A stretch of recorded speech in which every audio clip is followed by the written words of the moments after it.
시청자 여러분 안녕하십니까? 제8회 전국 동시지방선거 천안시장 선거 후보자 토론회 진행을 맡은 이영애입니다. 오늘 토론은 천안시 서북구 선거방송토론위원회 주관으로 공직선거법 규정에 근거 3분의 후보를 모셨습니다. 토론회가 진행되는 동안 후보들의 철학과 공약, 정책들을 비교하면서 앞으로 4년간 천안시 살림을 맡길 유능한 일꾼을 찾는 데 큰 도움이 되길 바랍니다. 이 토론회는 KBS 대전 유튜브 채널을 통해서도 시청하실 수 있습니다. 그럼 3분의 후보 먼저 만나보도록 하겠습니다. 토론의 발언 순서와 규칙은 사전 협의를 통해 미리 결정되었음을 말씀드립니다. 기호 2번 국민의힘 박상돈 후보십니다. 안녕하세요. 박상돈입니다. 더불어민주당 이재관 후보 소개드립니다. 안녕하십니까. 정의당 황환철 후보십니다. 안녕하십니까. 반갑습니다. 오늘의 토론 순서 말씀드리겠습니다. 시작 발언으로 문을 열겠습니다. 지역 현안을 짚는 공통 질문과 개별 질문을 준비했습니다. 후보들의 공약을 꼼꼼히 점검할 수 있는 정책 검증 토론도 마련되어 있습니다. 이후 마무리 발언으로 정리하도록 하겠습니다. 원활한 진행을 위해 정해진 토론 규칙과 발언 시간 반드시 지켜주시고요. 시간이 초과되면 마이크가 자동으로 꺼집니다. 후보 간 비방이나 인신공격 자제해 주시길 다시 한번 부탁드리고요. 품위 있는 경쟁을 기대해 보도록 하겠습니다. 각 후보의 시작 발언 먼저 들어보도록 합니다. 발언 시간 2분 드리겠습니다. 박상돈 후보십니다. 존경하는 천안 시민 여러분, 저는 천안시장 후보 국민의힘 기호 2번 박상돈입니다. 요즘 선거철이 되다 보니까 거리에는 여러 가지 프래카드가 걸리고 유세차에서는 끝없이 선거 로고송이 흘러나오면서 모르는 전화로 이렇게 문자 메시지까지 받고 보면 시민의 입장에서 짜증이 날 법도 한데요. 그런 속에서도 저는 선거 때문에라도 인사를 다니죠.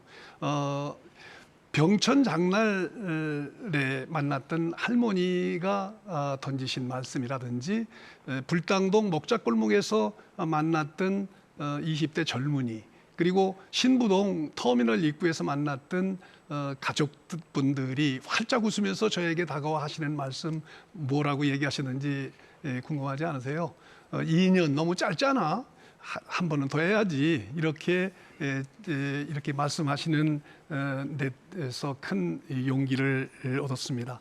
2년 전 저는 코로나 위기 속에서도 좌절하지 않고 꿋꿋이 버티시는 시민 여러분들에게 뭔가 도움이 되고자 제가 38년에 걸친 행정 경험을 토대로 천안시장을 도전해서 정말 지난 2년 동안 최선의 노력을 다 기울였던 것 같습니다.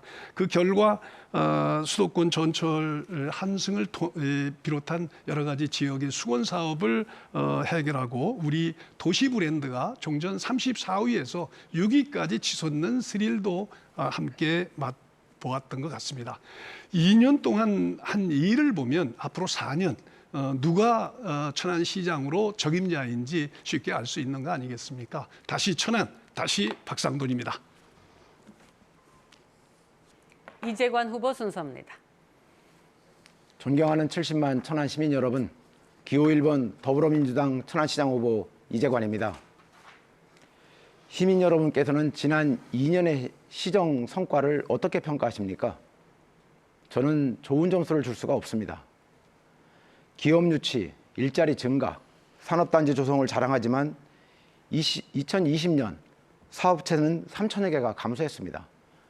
제조기업은 78개가 감소했고 근로자는 5천여 명이 줄었습니다. 금년 3월 19일부터 시행된 수도권 전철 시내버스 환승 할인도 아산시는 2달 앞서 1월 1일부터 충청남도 예산을 지원받아서 시행을 했습니다. 천안시는 천안형이라는 이름으로 아산시보다 19억 5천만 원이 많은 20억 원을 사용했습니다. 결과적으로 아산시는 2달 먼저 시민의 교통비를 아끼고 예산을 절약했습니다. 수도권 전철을 이용하는 일부 시민에게 천안형 할인제도라는 이름으로 20억 원을 사용하고 성과라고 자랑을 했습니다. 전임 시장이 이룬 채무 제로는 2년 만에 3천억 원이 되었습니다. 천안시 개청 이래 일반인의 채무액으로는 최고입니다. 청년과 미래 세대에게 갚아야 할 부채만 남겨준 것입니다.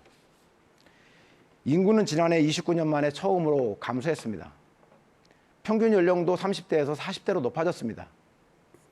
일부 면지역은 평균 60대에 진입하고 있습니다. 지난 2년 동안 천안은 위기에 빠졌습니다. 하지만 대규모 산업 기반과 인적 자원을 보유한 우리 천안시는 더 크게 발전할 수 있습니다. 과거의 낡은 경험과 발전 패러다임으로부터 벗어나야 합니다. 그러기 위해서는 리더 역량이 매우 중요합니다. 변해야 합니다. 바뀌어야 합니다. 시민 여러분, 천안의 아들 저 이재관에게 맡겨주십시오. 예, 다음은 황환철 후보 순서입니다. 존경하는 천안 시민 여러분, 정의당 천안시장 후보 기호 3번 황환철입니다. 여러분이 느끼는 천안은 어떤 모습입니까?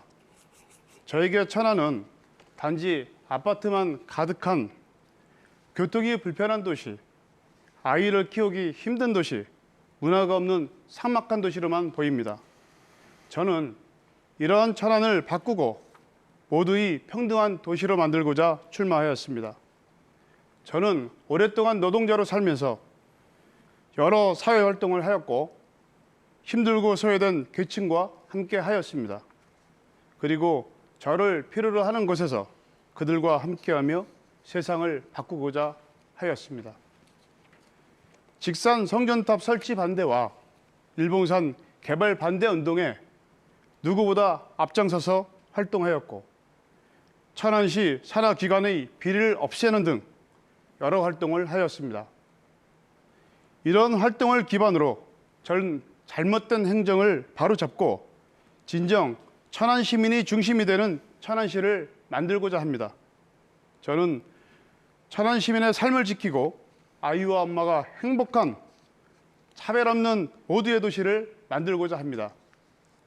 천안시장은 지금까지 양당이 번갈아 가면서 해왔지만 뇌물 혐의로 당선 무효형을 받는가 하면 시민 우선보다는 개발이 우선이 되는 행정으로 천안 곳곳을 난개발해왔습니다.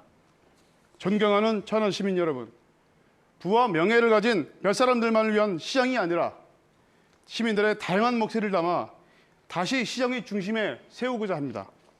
기호 3번 황환철은 모두가 행복하고 평등하게 살 수 있는 도시를 만들겠습니다.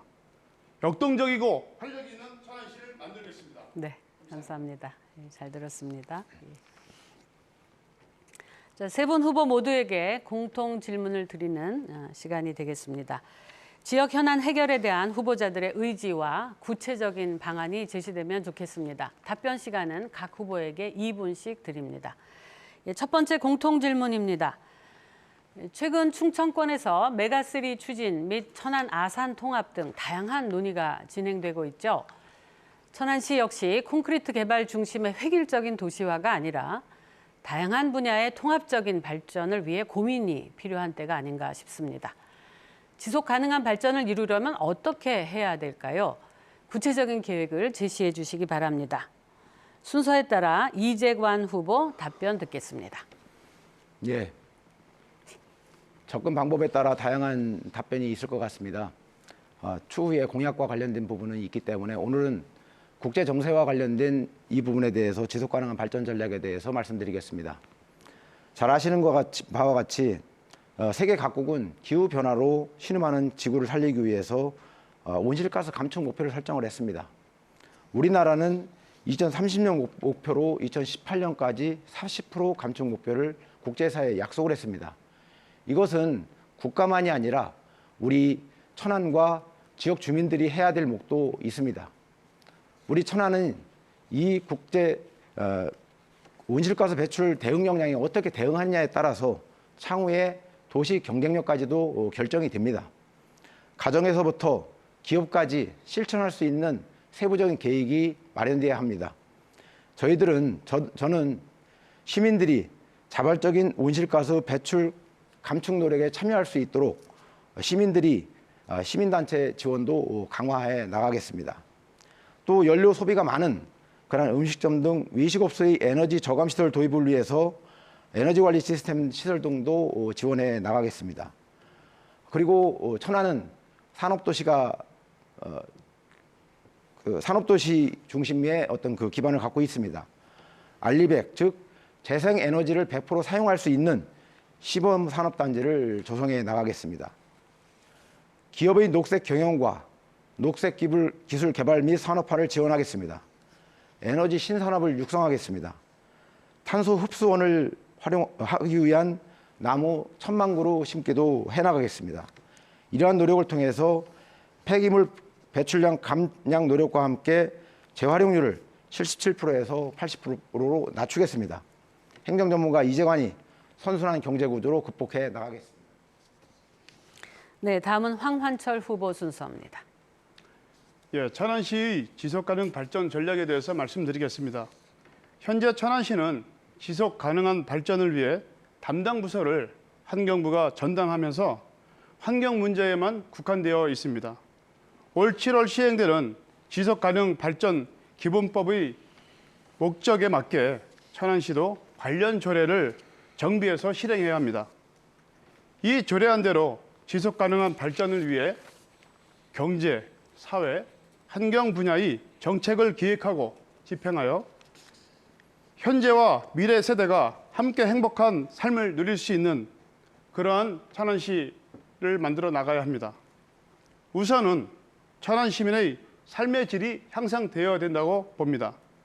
쾌적하고 안정적인 삶의 증진을 위해 개인의 능력을 개발할 수 있고 안전한 사회를 만들며 건강한 환경을 유지하도록 노력해야 한다고 봅니다. 둘째로, 현재 세대가 필요한 것을 충족시키면서 다음 세대의 풍요로운 삶을 그리고 쾌적한 환경을 안정적인 사회적 기반을 마련해야 한다고 생각을 합니다. 셋째로, 기술 발전과 산업구조 변화가 초래한 사회 변동 속에서 사회 구성원들이 공동체 의식을 가치관을 가지고 사회적 자원의 균등한 분배, 정치 참여 등의 기회를 보장하는 제도적 여건을 마련해야 합니다. 저는 지속가능 발전 기본 계획과 연간 시행 계획을 마련하여 전담 부서를 설치하고 강행 규정을 통한 지속가능 발전 위원회를 신설해서 인간 협의체와 지역의 다양한 전문 활동가들을 구성하여 활동할 수 있도록 하겠습니다. 지속 가능한 네, 잘 들었습니다. 시간이 다 됐습니다. 천안시 지속가능 발전 전략에 대한 공통 질문 듣고 있습니다. 마지막 박상돈 후보 순서입니다. 네. 1987년 유엔에서 채택한 브란트란트 보고서에 의하면 지속 가능 발전이라는 것은 미래 세대가 필요로 하는 것을 소진하지 않으면서 현 세대의 필요를 충족하는 것을 지속 가능 발전이다, 이렇게 정의를 내리고 있습니다. 그래서 우리가 지속 가능한 발전을 얘기하려고 그러면 지속 가능 발전이라는 것은 무엇을 의미하는가부터 우선 정의를 분명히 하고 내려가야 되죠. 한마디로 말하면 미래 세대가 써야 할 자원까지 현 세대가 다 써버리면 그거는 지속 가능해지지가 않는다. 나중에 가서 미래 세대는 전 세대들이 다 써버렸으니까 쓸 자원이 없어지는 것이죠. 그런 의미에서 온실가스라든가 자원 활용이라든가 공간 활용이라든가 이 모든 것을 현 세대만 생각하지 말고 미래 세대까지 감안을 해서 써달라, 이런 뜻입니다. 이를 위해서 우리 시는 작년에 2035년 천안 도시기본계획과 또 2030년 천안시 장기발전계획 재정비 연구 등을 완료하고 관련된 분야별 세부 계획을 준비 중에 있습니다. 이를 위해서는 공공기관과 민간 협력에 대해 매우 중요한 과제이므로 민간단체인 천안시 지속가능발전협의회와 공동으로 지난 2월에 천안시청 대회의실에서 정책 토론회를 개최해서 지속 가능한 발전에 대해 논의를 하는 등 모범적인 협력 모델을 운영하고 있음을 밝혀드립니다. 충청권 메가시티에 대해서는 외형에 집착할 일 아니고 꼭 필요할 때 기능별로 메가시티화를 추구하되 기본적으로는 강소도시화를 통해서 생존 능력이 강한 도시를 네, 잘 들었습니다. 예, 세 분 후보의 공통 질문 답변 들으셨습니다. 두 번째 공통 질문 바로 이어가겠습니다. 인구 절벽이라는 말 많이 들어보셨죠? 생산 가능 인구가 줄게 되면 사회 전반의 활력이 떨어진다. 이런 취지입니다. 그러나 출산을 장려하는 현재의 정책만으로는 인구 문제를 해결하기가 어렵습니다. 후보들은 이 문제를 어떻게 해결할 것인지 인구 절벽에 대한 중장기적인 계획 듣고 싶습니다. 이번 순서는 황환철 후보부터 답변해 주실 차례입니다. 인구 절벽에 대비할 인구 활력 정책을 말씀드리겠습니다. 지난 10년간 정부는 저출산 문제를 해결하기 위해서 약 100조 원을 투입했지만 단기 처방에 급급하다 보니 별다른 효과를 보지 못했고 막대한 예산 투입에도 불구하고 출산율은 매년 감소했습니다. 출산 장려금, 양육수당 지급과 같은 비용 지급 위주의 단기적 처방만을 실시하는 것은 결론적으로 실패했습니다. 천안시장 후보로서 인구 활력 방법 3가지를 말씀드리면 좋은 일자리, 쾌적한 주거 환경, 그리고 보육 환경 개선이라고 생각을 합니다.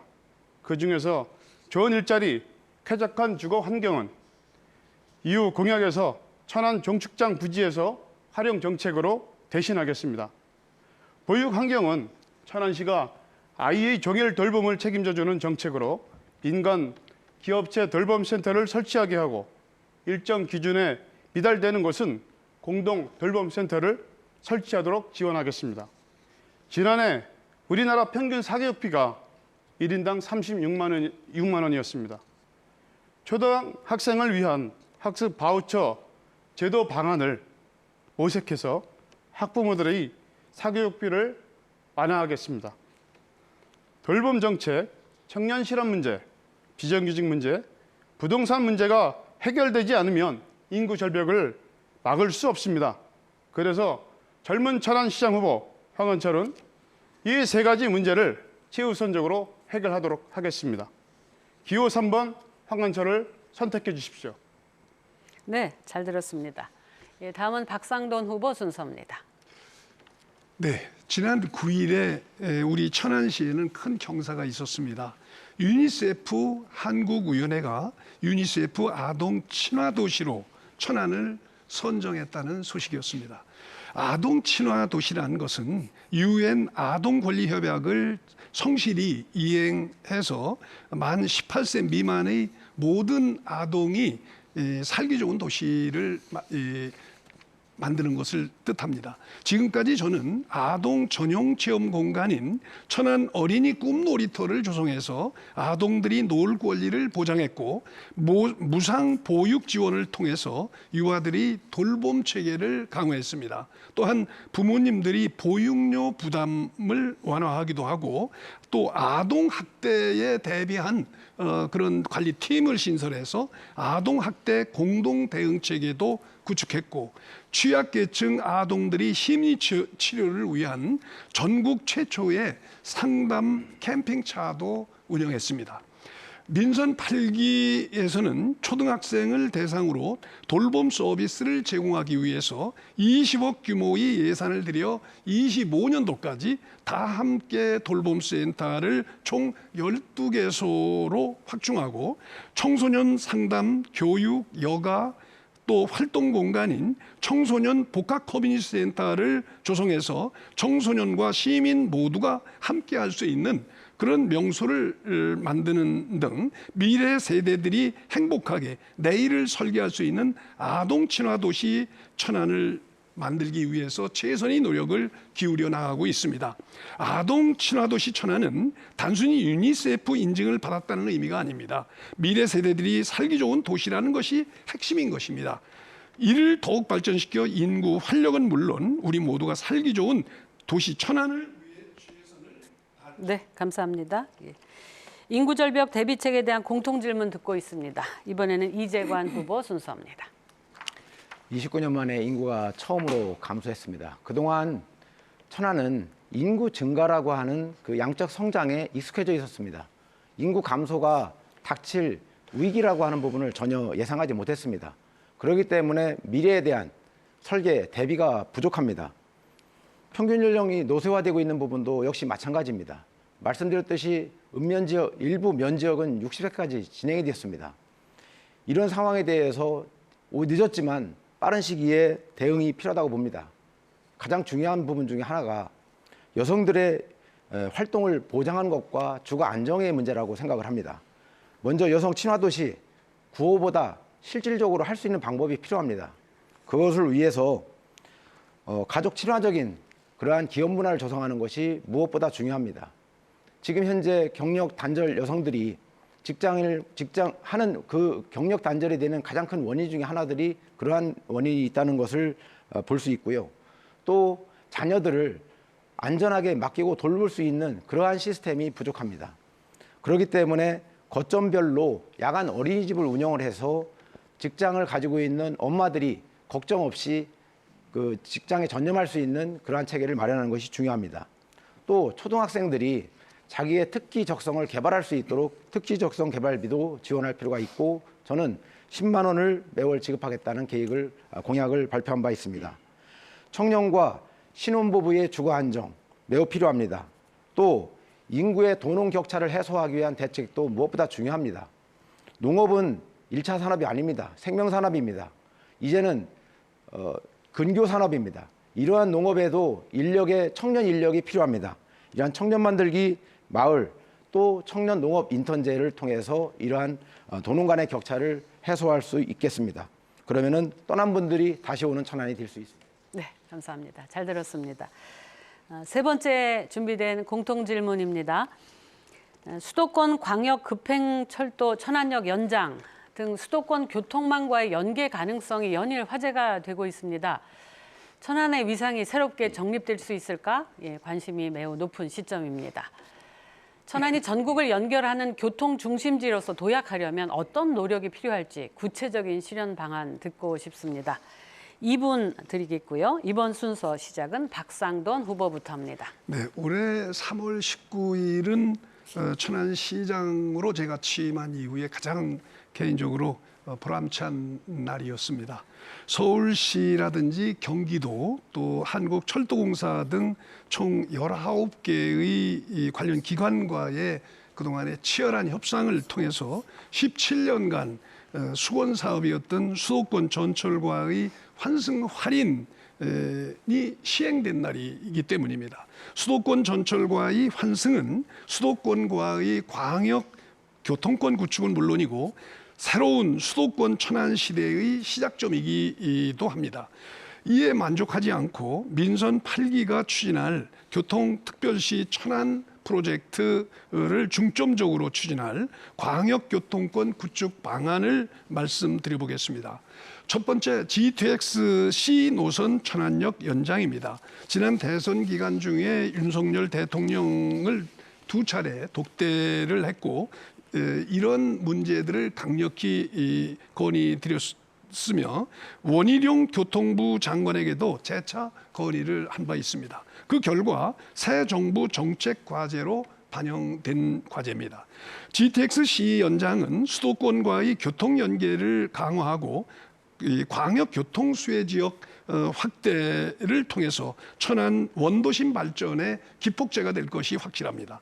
두 번째는 중부권 동서횡단철도 건설과 수도권 전철 독립기념관 연장 문제입니다.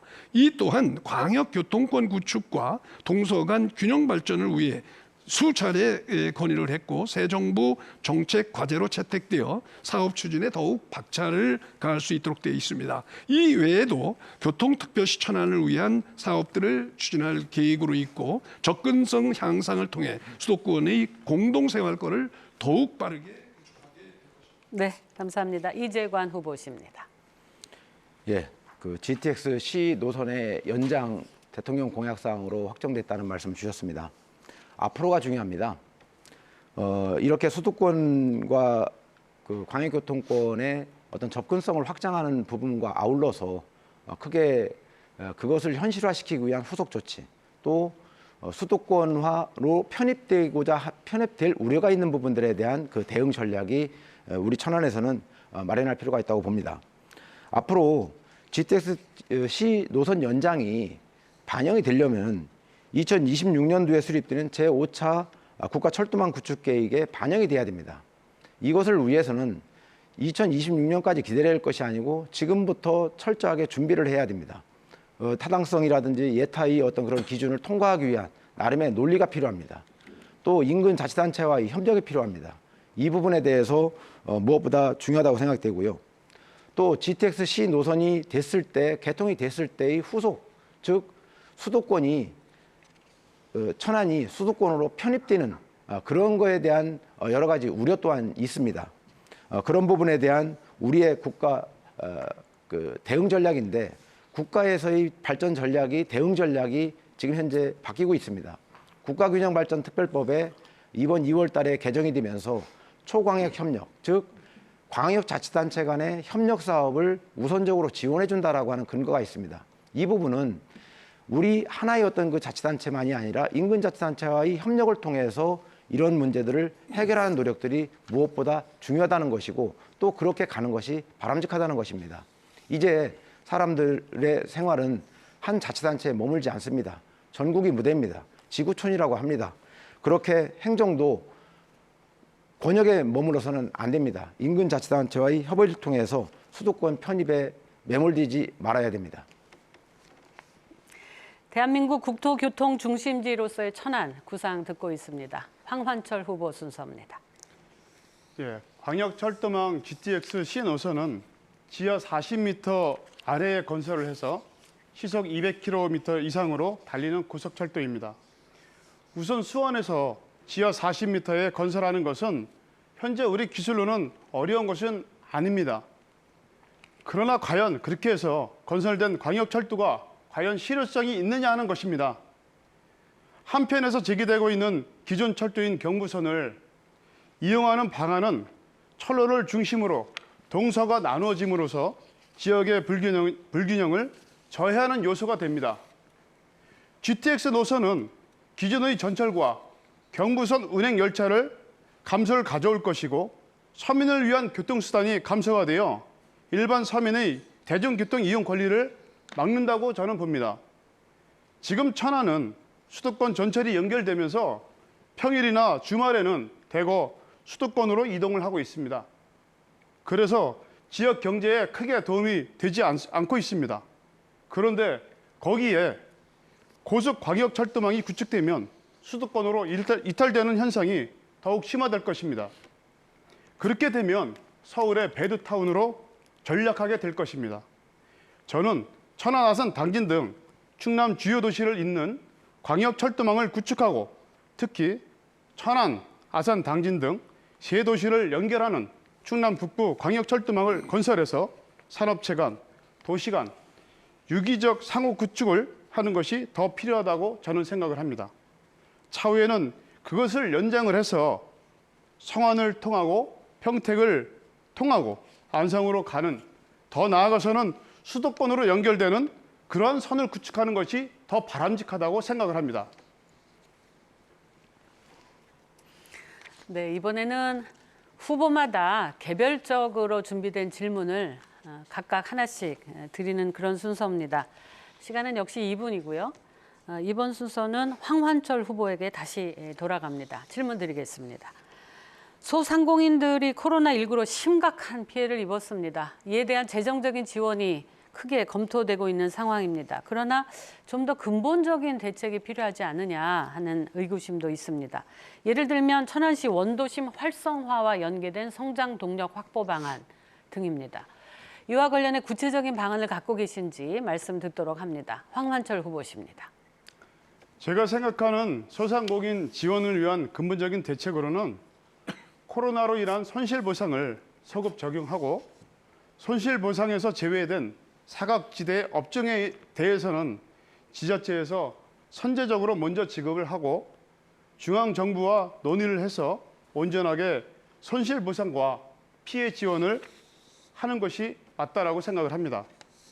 코로나로 피해를 입은 자영업자, 임대료를 분담하고 지원하고 공기업 보유 상가에 따른 임대료, 감액 조정 가이드라인을 만들겠습니다.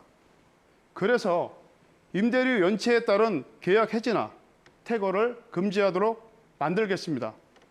지역 화폐와 연계해서 공공 배달앱을 활성화시키겠습니다. 천안시에서 미리 위험 부담에 대비해서 천안시 공제를 만들어 소상공인들이 일정 부분만 부담할 수 있도록 지원하겠습니다. 천안시 공정지원센터를 확대해서 불공정 분쟁을 해결하고 협상력 강화를 위해 지역 단위 자영업자 조직을 지원하고 고용보험료 지원 대상을 자영업자 전체로 확대하겠습니다. 소상공인을 위한 지역 신용 정보 핵심 업무를 천안시로 이관을 해서 소상공인 대출이자 발생 부분에 대해 지원 규모를 확대하고 일정 소득 이하의 노란 우산 공제 소액 가입자에 대해서는 지자체가 30%를 이내에서 지원하도록 하겠습니다. 코로나 손실보상법에 위 내용이 들어갈 수 있도록 개정되게 하고 이 공약들이 제대로 이행되었을 때 소상공인들의 경제적 부담은 줄어들고 일상으로 복귀될 것입니다. 저 황한철이 그렇게 하겠습니다. 네, 잘 들었습니다. 다음은 박상돈 후보께 개별 질문 드리는 순서입니다. 지역대학의 학생 수가 지속적으로 감소하고 있습니다. 대학의 존립마저 위태로운 상황이다 이렇게 말씀드릴 수 있겠습니다. 학생들이 대학 졸업 후에 지역에서 제대로 정착할 수 있도록 지혜를 모아야 할 텐데요. 지역 인재 채용 활성화 등 지역 대학을 살릴 수 있는 실효성 있는 해법이 있으시다면 제시해 주시기 바랍니다. 2분입니다. 네, 쉽지 않은 문제이긴 합니다만은 학생들이 우리 천안에서 좋은 일자리를 구하고 또 졸업 후에는 내 집 마련도 하고 가정을 꾸릴 수 있는 그런 정주 여건을 최대한 마련해 주는 것도 지역 대학을 육성하는 데 꼭 필요한 일이라고 생각을 합니다만 특히 우리 천안시 입장에서는 단국대라든지 순천향대, 백석대, 호서대, 나사렛대 등 지역 대학들과 R&D 협력을 그동안 지속적으로 열심히 해왔다고 생각을 합니다. 이런 부분과 관련해서 대학 측에서 국고 지원이 필요할 경우에 협력 사업을 위해서 천안시가 파트너로서 같이 공동 출자하는 것도 저는 지체 없이 협력에 응하는 그런 방식으로 대학을 지원해 오고 있습니다. 또한 디지털 뉴딜 청년 일자리 사업을 추진해서 4차 산업 분야의 취업 청년의 인건비와 교육비 등을 지원하고 한국형 실리콘밸리 그린 스타트업 타운을 조성해서 향후 5년간 유니콘 기업 2개를 포함해서 총 500개 스타트업 기업을 육성해서 청년 일자리 창출에 기여하게 될 텐데요. 이 과정에서도 관내 11개 대학과 긴밀하게 협력할 그런 태세를 갖추고 있습니다.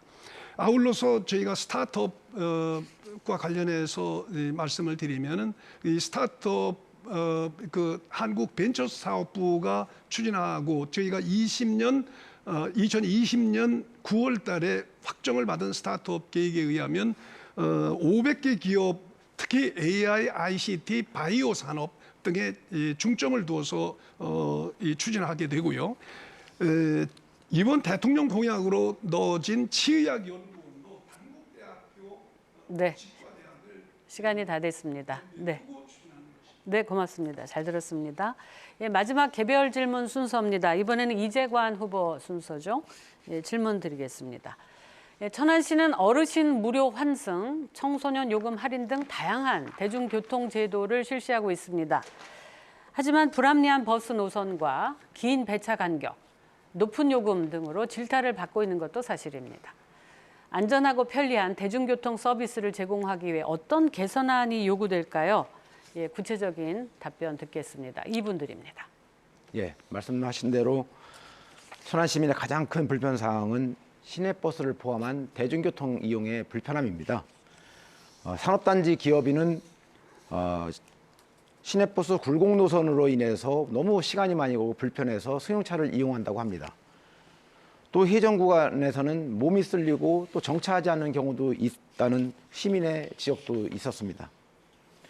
이런 불편, 불만 사항 모르는 바 아니었습니다. 역대 시장들이 바뀔 때마다 이 부분에 대해서 해소하겠노라라고 다짐을 했고 또 피력을 했고 또 개선을 하겠다는 용역을 했습니다.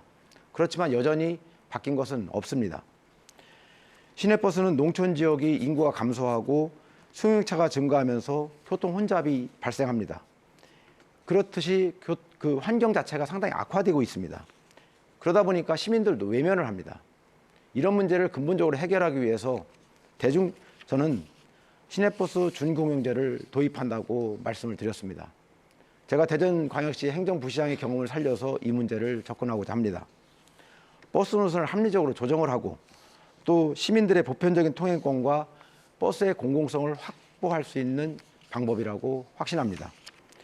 물론 준공영제를 위해서는 시내버스 서비스 향상이라든지 비용 증가에 대한 대책, 차고지 차량 교체 등 인프라 확충을 위한 준비 사항들이 많이 있습니다. 준비해서 임기 내에 추진하는 데 전혀 문제가 없습니다. 가장 크게 걱정하는 부분이 재정입니다. 보통 이 부분을 준공영제를 시행을 할 때 150억 내외의 추가 재원이 예상된다고 합니다. 할 수 있습니다. 이 준공영제를 시행했을 때 정부의 통계를 보면 횟수는 26%가 증가하고 배차 간격은 20% 단축이 가능하다 합니다. 여러분들과 함께 시행해 나가도록 하겠습니다. 네, 세 분 후보의 개별 질문에 대한 답변 잘 들으셨습니다. 이번에는 토론 방식을 좀 바꿔볼까 합니다. 정책 검증 토론 시간인데요. 각 후보의 공약 발표 시간을 2분씩 드리도록 하겠습니다. 발표가 있은 후에는 질의응답을 이어가도록 하겠습니다. 순서에 따라 박상돈 후보부터 공약 발표를 시작합니다. 발표 시간은 2분입니다. 제가 발표할 내용 중에 첫 번째는 교통특별시 천안입니다. 우선 GTX-C 천안역 연장 문제는 수원에서부터 천안까지 확대하는 것인데 이것은 기존 경부선을 이용해서 확대하는 것이기 때문에 전혀 기술적으로 경제적으로 큰 문제가 없다는 이미 판단이 선 것임을 말씀을 드립니다. 다음에 시내버스 노선은 올 6월 말까지 용역 사업이 끝납니다. 그래서 거기에 따라서 대대적으로 큰 그 노선 정리라든지 여러 가지 부대 계획이 발표가 될 계획입니다만 시내버스 노선을 대개혁하고 부속역을 조속히 신설하고 또 남부권 도로망 확충을 비롯한 시민 편의를 위한 교통 인프라 신설과 확충을 통해서 교통특별시 천안을 이루겠습니다. 다음에는 대통령 공약인 성안 종축장 부지의 국가 첨단 산업단지 조성을 차질 없이 추진하고 더욱 기업하기 좋은 인프라를 조성해서 양질이 일자리가 넘치는 천안을 만들겠습니다. 세 번째는 독립기념관 문화엑스포를 정례 개최하고 한류문화관을 신설해서 신한류의 거점을 우리 독립기념관이 될 수 있도록 하면서 천안 시내 5개 하천을 프랑스의 세느강처럼 규모는 작지만 프랑스의 세느강처럼 시민들이 사랑을 받는 수변 공간으로 변화시켜 나가겠습니다. 이런 것들을 통해서 우리 문화적으로 우리 천안을 신한류 거점 도시 천안을 만들겠다 하는 것이 세 번째 공약이고요. 20년 임시 역사인 천안역을 중심으로 복지 상생하는 천안을 만들도록. 네, 잘 들었습니다. 시간이 다 돼서 부득이 마이크를 껐습니다. 자, 첫 번째 질문하실 순서는 황환철 후보시고요. 2번 질문하시고 2번 답변 들으실 수 있습니다. 모든 질문은 30초, 모든 답변은 1분입니다. 황 후보의 개별 질문 2번이 끝나면 바로 이재관 후보께서 박상돈 후보께 2번 질문하실 수 있습니다. 시작할까요? 예, 황 후보 시작하시겠습니다. 예, 박상돈 후보에게 질문을 드리겠습니다. 그 후보님의 공약 중 수도권 광역 급행철도 천안역 연장 추진에 대해서 지금 공약을 말씀하셨는데 이 공약을 추진한 이유와 이후 천안시에 끼치는 영향에 대해서 말씀을 해주십시오. 답변 듣겠습니다. 네, 이 질문에 요점 다시 미안한데요. 수도권 광역철도 GTX-C 천안역 연장 추진 공약이 있습니다. 네. 이 공약을 추진하는 이유와 이후 천안시에 끼치는 영향에 대해서 말씀을 해주십시오. 네, 어차피 우리 천안은 2,600만 수도권 인구와 연접되어 있는 지정학적 위치를 최대한 활용하는 것이 중요합니다.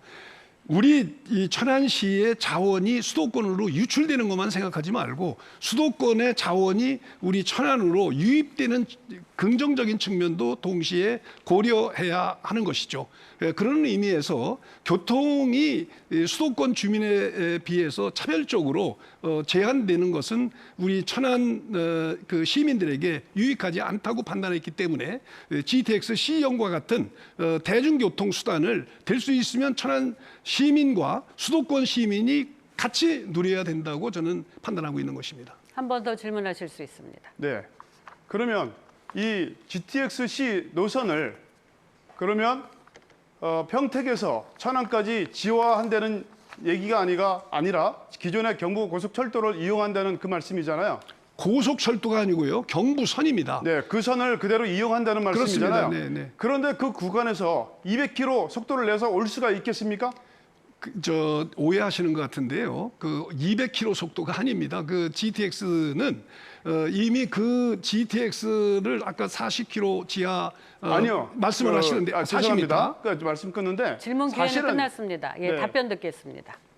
답변하시죠. 1분입니다. 네, 경부선 기존 경부선을 그대로 이용할 수 있다고 하는 것을 GTX-C형을 최초 제안한 이한선 박사를 제가 직접 만나서 직접 청취한 결론도 그거는 약간의 보완만 하면 경부선을 그대로 이용할 수 있다는 결론을 얻었습니다. 그리고 정부도 이 박사가 제안한 내용을 토대로 해서 정책 결정을 해 나갈 것임을 말씀드립니다.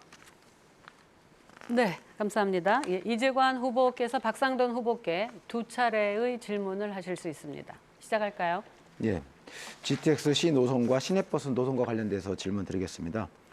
방금 GTX-C 노선을 함으로써 오히려 소득의 유출이 아니라 유입이 되는 것이 가속화될 수 있다는 말씀이 계셨는데 지금 현재도 소득 역유 유출이 가장 많은 도가 우리 충남도라는 부분을 알고 계신지, 또 시내버스 노선 용역을 하는데 이 노선은 버스 회사의 재산입니다.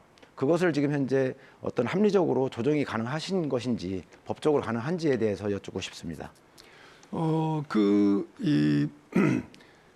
지금 오늘날의 세계는 글로벌 소사이어티라고 그러죠. 지구촌 시대라고 해요. 외국에 대해서도 개방의 이익이 더 크기 때문에 고립하지 않고 개방을 추구하는 거 아니겠습니까?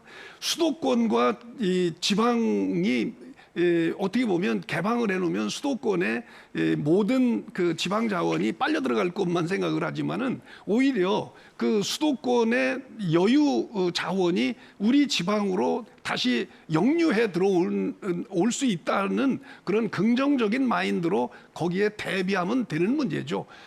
네, 마찬가지로 외국과의 관계에 있어서도 우리가 개방 정책을 통해서 세계 교류를 하지 않습니까? 그것이 더 이익이 되기 때문에 교류를 하는 거거든요. 만일 이 후보 같은 그것을 두려워한다면 오히려 폐쇄 정책이 옳다는 논리가 되는 것이기 때문에. 네, 감사합니다. 예, 시간이 다 됐습니다. 예. 한 번 더 질문. 예, 한 번 더 질문하실 수 있습니다. 30초입니다. 예. 여유 자원의 역류라는 표현도 사실은 거북한 부분이 있습니다. 본질의 핵심의 자원이 우리한테 와야 되는 것이고요. 그런 정도로 이 부분은 말씀드리고, 그다음에 종축장부지와 관련돼서 이 계획이 이전 계획이 된 게 벌써 현 정부 이전에 확정이 된 겁니다.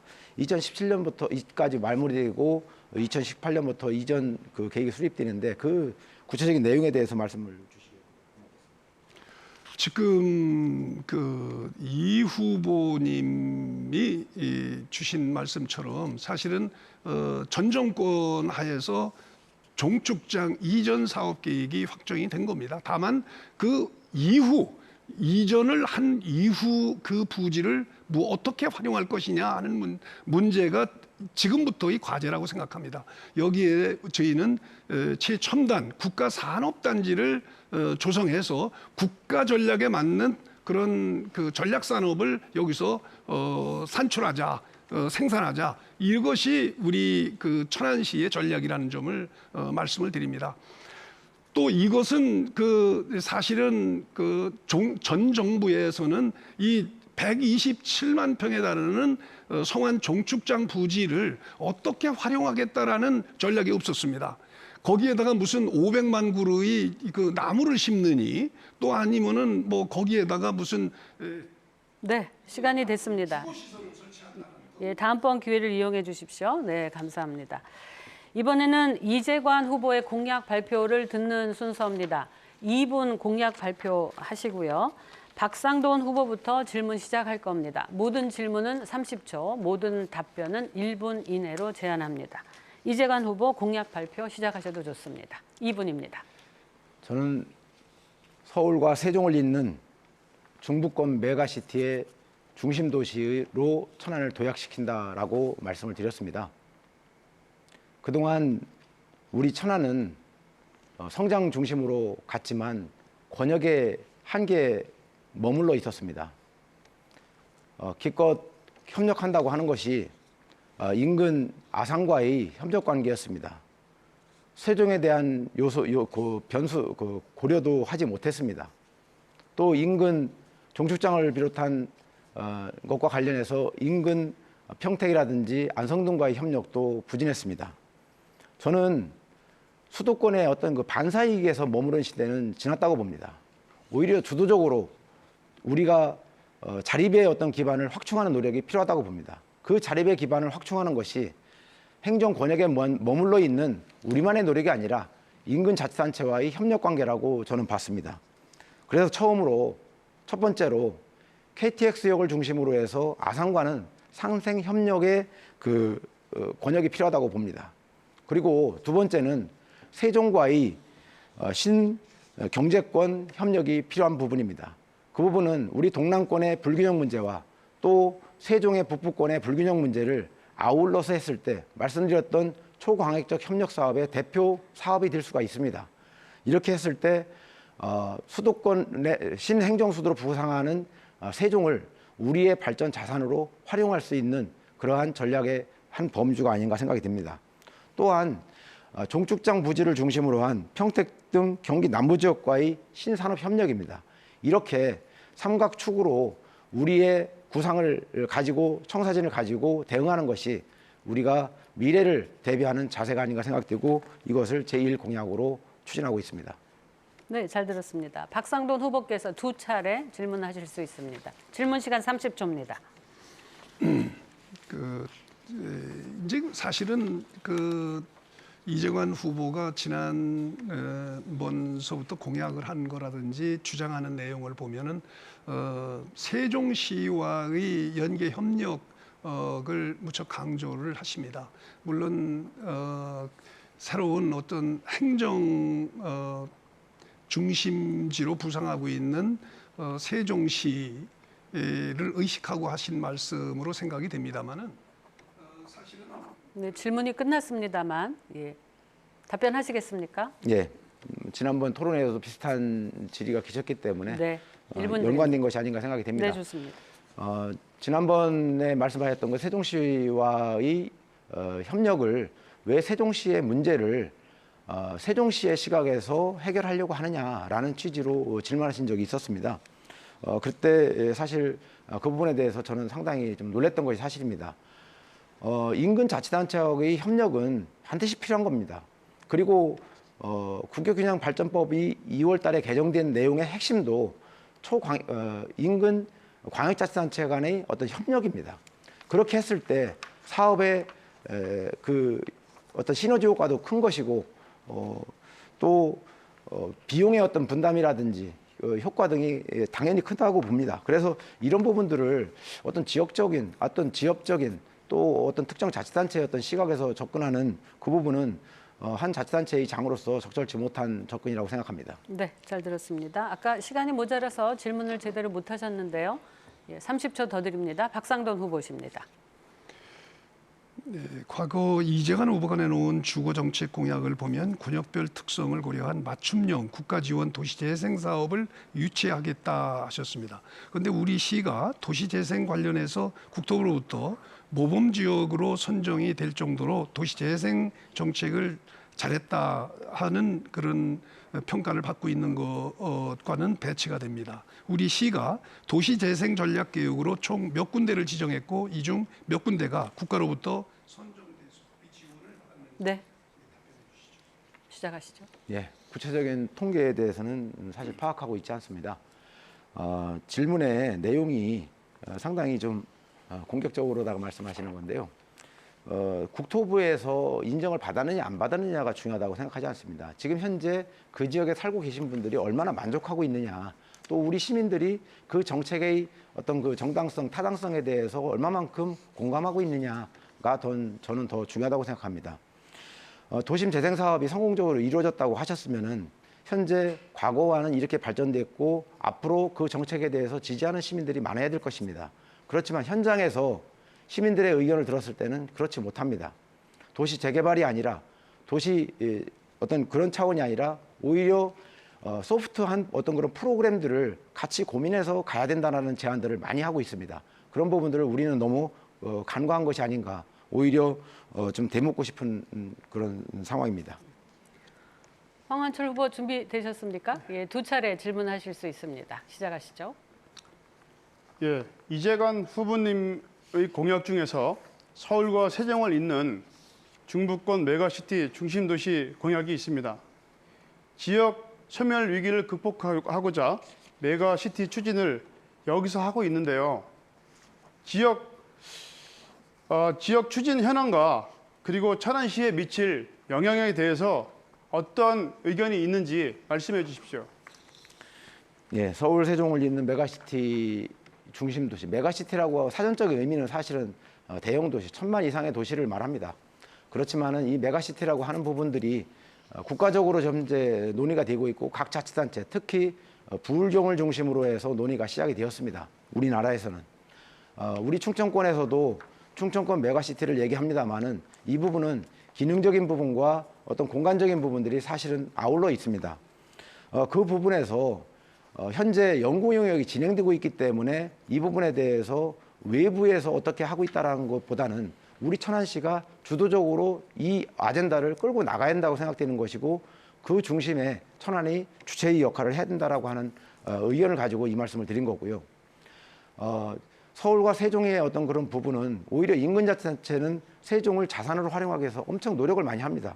과연 우리 천안은 어떤 노력을 했는지 저는 너무나 안타까웠습니다. 그래서 이러한 전략을 통해서 우리가 세종을 또 중심도시로 거듭나야 된다는 의견입니다. 네, 보충 질문하실 수 있습니다. 역시 30초입니다. 자꾸 이재관 후보께서 세종을 자꾸 이렇게 말씀을 하고 계시는데 인근 자치시와 협력은 당연합니다. 그런데 이 메가시티는 궁극적으로 거대 도시는 더욱 거대해지고 인천 농어촌 지역은 그대로 소멸되어 가는 그렇게 될 수밖에 없습니다. 이러한 농촌 지역이 그대로 소멸되어 가는 이런 그 전체를 밟는다는 그런 소리를 말씀을 하시는데 이 천안은 농어촌이 같이 아우러진 그런 천안입니다. 네, 유감스럽습니다. 답변 시간입니다. 천안의 상황을 지금 모르고 계신다고 생각합니다. 네, 답변 듣겠습니다. 네. 세종을 언급하는 것과 그다음에 대전을 언급하는 것과 천안이 주도적으로 메가시티의 중심 도시가 된다라는 것은 별개라는 말씀을 먼저 드리고요. 세종을 언급하는 것은 세종은 중요한 자산이라는 것이 너무 우리 지역에서 무시를 하고 간과하기 때문에 드리는 말씀이고요. 농촌 지역 소멸하고 메가시티 문제는 별개입니다. 오히려 메가시티라고 하는 걸 통해서 소멸되어가는 또 오히려 도농의 격차가 심화되는 문제들을 오히려 해결할 수가 있습니다. 근교 농업이라든지 농업을 1차 산업이 아니라 6차 산업이라고 얘기를 합니다. 그것은 자체의 어떤 그런 산업이라고 한다 그러면 그건 1차 산업입니다. 인근 도시와의 연계, 기능적인 연계를 통해서 농업을 더 발전시킨다고 하는 것이 바로 6차 산업입니다. 그 자체를 가지고 봤을 때 이 메가시티와 농촌, 메가시티와 천안은 별개의 문제가 아니고 같이 아울러서 생각해야 된다는 말씀을 드립니다. 네, 천안시장 후보자를 모셔서 정책 검증 시간을 갖고 있습니다. 예, 마지막 순서죠. 황환철 후보의 공약 발표 2분 들으시고 질의응답 이어가도록 하겠습니다. 2분입니다. 저 황한철은 일터가 불안정한 노동자, 육아에 지친 엄마들, 코로나로 힘든 자영업자들, 미래가 불안정한 청년들, 이동권이 불편한 장애인들, 기업하기 좋은 도시, 천안 시민이 살기 편한 모두의 도시를 만들기 위해서 저의 공약을 말씀드리겠습니다. 첫째, 기본소득으로 만 18세 이상 천안 시민 모두에게 월 20만 원씩 지급하겠습니다.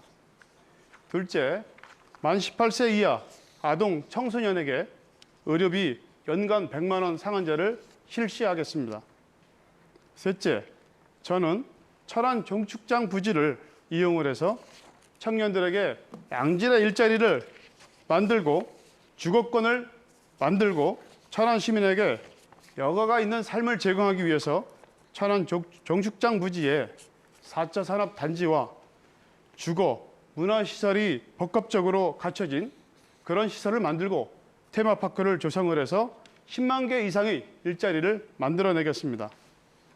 넷째, 장애인 및 교통 이동 약자의 이동권을 보장하기 위해서 도로 이동에 불편함이 없도록 도로를 재정비하고 저상버스 도입률을 대폭 확대하겠습니다. 다섯째, 국공립대학을 동남구에 유치해서 동서균형 발전을 이뤄내겠습니다.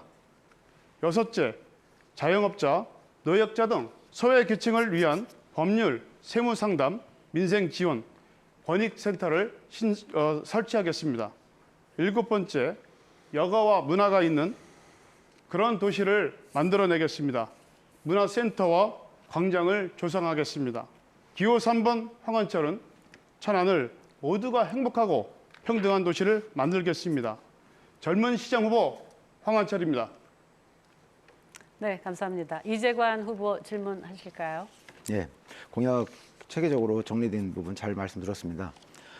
천안시에는 그 휠체어 탑승이 가능한 그 대형 버스가 없어서 장애인들이 이동하는데 어려움이 많은 걸로 알고 있습니다. 그래서 이 부분들이 대형 버스의 구입을 통해서 이런 부분들 장애인의 이동권을 확보하는 것이 무엇보다 중요하다고 생각합니다.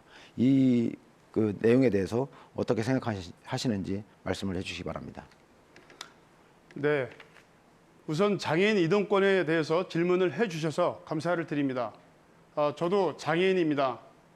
휠체어 장애인은 아니지만 보행에 불편이 많습니다. 그리고 장애인들과 늘 함께 소통을 하면서 가장 말씀을 하시는 게 지금 우리가 장애인 휠체어 버스가 이동할 수 있는 그런 특수 자동차가 상당히 많이 부족합니다. 그래서 어떤 분은 3시간도 기다리고 어떤 분은 6시간씩 그 찬바람, 비바람을 맞으면서 기다리신 장애인분들도 계십니다. 그래서 지금 그 장애인 그 특수 버스에 대해서 우리가 지금 한 100대 이상을 증차를 하도록 하겠습니다. 네, 질문 이어가셔도 좋습니다. 예.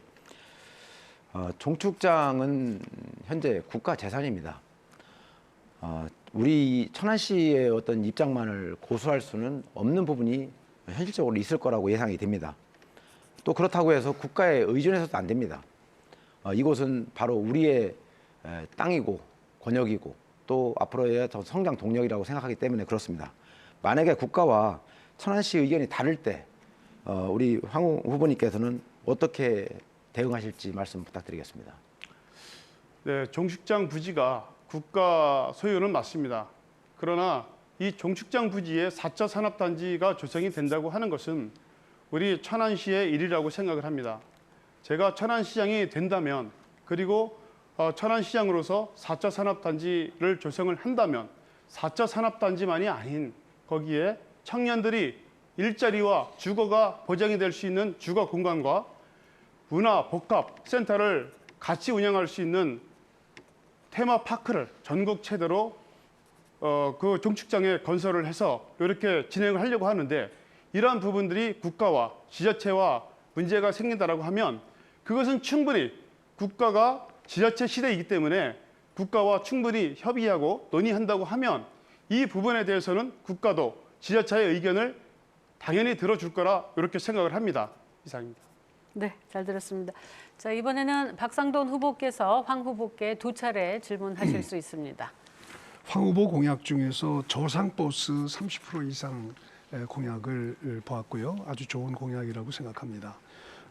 그런데 저도 25년까지는 저상버스를 30% 목표로 사업을 현재 추진 중에 있습니다. 황 후보의 저상버스 관련 공약 추진과 관련해서 방금 전에도 그 보관을 어느 정도 듣기는 했습니다만 좀 더 추가로 말씀해 주실 사항이 있으면 말씀해 주시죠. 네, 우선 박상돈 후보께서 장애인 이동권에 대해서 제 공약과 같이 공감대가 형성이 되기 때문에 고맙다는 말씀을 먼저 드립니다.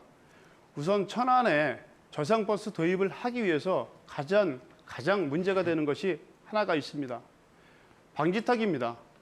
그리고 이 방지턱에 대해서는 기준이 있지만 이 방지턱에 대해서 만드는 이 건설 업체에 따라서 버스가 넘어갈 수 있냐 못 가냐 하는 그런 문제가 있기 때문에 방지턱을 제대로 기준대로 만들고, 이 저상버스 문제는 지금 우리가 지금 운행하고 있는 시내버스를 수명 기한이 넘어갔기 때문에 이런 부분에 대해서 한 대, 두 대, 세 대 늘려나간다고 하면 단기간 안에 30% 이상 이 저상버스를 분명히 장애인 이동이 가능한 저상버스를 도입을 할 수 있다라고 이렇게 말씀을 드립니다. 네. 한 번 더 하실 수 있습니다. 네, 좋은 답변이셨고요. 우리 시 1년 예산이 대략 한 2조 5천억 정도 됩니다. 그런데 황환철 후보님 공약을 보니까 만 18세 이상 전 시민에게 매월 20만 원 기본소득을 지급하겠다는 공약도 있더라고요. 우리 시 통계에 따르면 만 18세 이상 시민이 총 54만 명인데 이들에게 기본소득을 지급하면 매년 1조 3천억 정도가 소요되거든요. 1년 예산의 절반 이상인데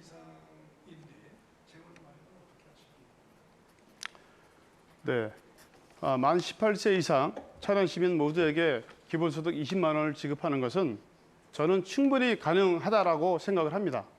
그리고 우리가 천안시 재원이 보면 세입이 우리 예산보다 더 세입이 지금 되고 있습니다. 그리고 이 수입을 우리 전체의 천안시의 재원을 다시 한번 살펴서 이 기본소득에 대해서는 그 재원을 우리 천안시 재원을 살펴보고 이 제일 먼저 기본소득 20만 원을 지급할 수 있는지 그거에 대해서 다시 한번 검토는 하겠지만 제일 먼저 기본소득 20만 원을 지급하는 것으로 목표를 하겠습니다. 그리고 우리가 천안시의 재원이 제가 천안 시민으로 봐서는 지금 엉뚱한 대로 많이 사용이 되어진다고 저는 생각을 합니다. 지금 우리의 예산을 전반적으로 다 들여보고 검토를 해봐야 될 그런 상황이 있지만 허구한 날. 네, 시간이 다 됐습니다. 예. 치열한 정책 검증 토론 지켜보셨습니다. 이제는 유권자들에게 호소하고 싶은 마지막 발언 순서만 남아 있습니다.